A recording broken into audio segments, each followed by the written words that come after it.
단열 문제와 누수 문제를 복합적으로 가지고 있었는데요. 벽돌 건물이었는데 이렇게 백화 현상이 심하게 올라온 모습을 볼 수 있었고요. 매지 사이 물자국도 쉽게 찾아볼 수 있었어요. 결국 누수로 인해 단열 성능까지 떨어진 케이스인데요. 그래서 단열 공사와 방수 공사를 동시에 계획하게 되었답니다. 어떻게 바뀌었을까요?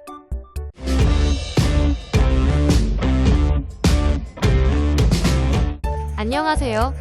노후 건물의 문제점을 시원하게 풀어드리는 건강한 집을 위한 채널 외로움톡의 이 팀장입니다. 오늘은 화성시에 있는 단독주택을 소개해 드리려고 하는데요. 2천만원대로 42년 된 벽돌 건물을 단열 공사를 포함하여 현대식 건물로 리모델링했답니다. 리모델링이 완성된 건물을 함께 보실 텐데요. 건물 전면 모습이에요. 여기는 누수 문제가 제일 안 좋았던 옆쪽 모습이고요. 반대쪽 옥상으로 올라가는 계단도 보이네요. 가까이에서 보시면 고급스럽고 단단한 대리석 질감이 살아있는데요.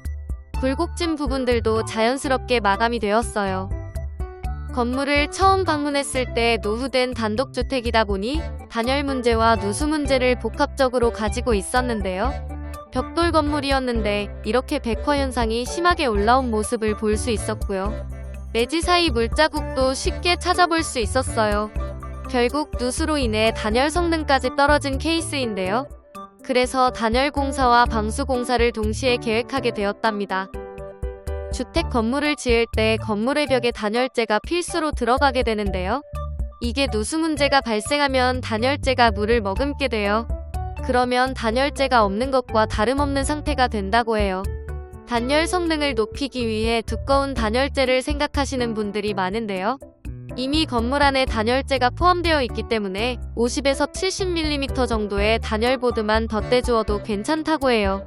왜일까요?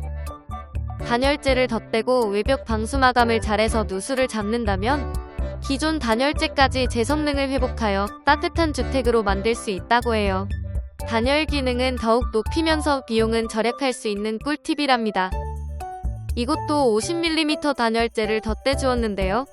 단열 성능과 화재 안전 성능이 강화된 TF보드를 사용했답니다. 기존에 많이 사용되는 EPS 단열보드에서 업그레이드된 제품이에요. 그리고 한 가지 더. 이렇게 단열재를 시공할 때 지면과 닿는 이 부분 보이시죠? 하단 부분에 아이소 핑크로 한 뼘 정도 만들어주는 게 중요한데요.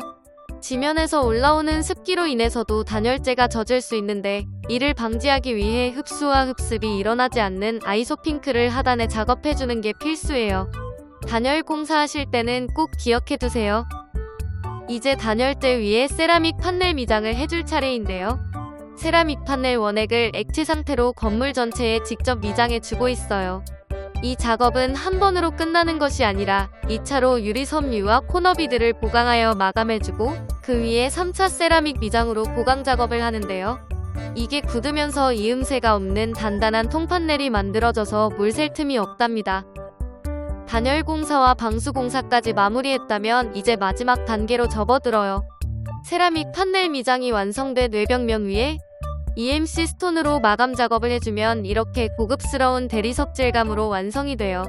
누수 문제로 취약했던 창틀 주변에 딱딱하게 굳은 낡은 실리콘도 제거하고 말캉말캉한 새 실리콘으로 작업해 주었어요.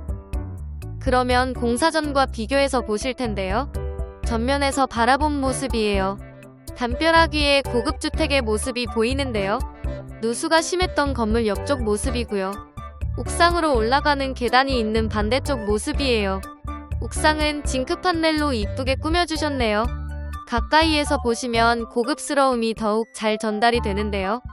세라믹 판넬 미장 후 스타코플렉스나 드라이비트로 시공을 해도 멋있는 건물을 만들 수 있다고 해요. 오늘 준비한 영상은 여기까지예요. 오늘도 영상 끝까지 봐주셔서 너무 감사합니다. 오늘도 행복한 하루 되시고요. 항상 좋은 일만 가득하시길 바랄게요. 다음 영상에서 다시 뵙겠습니다.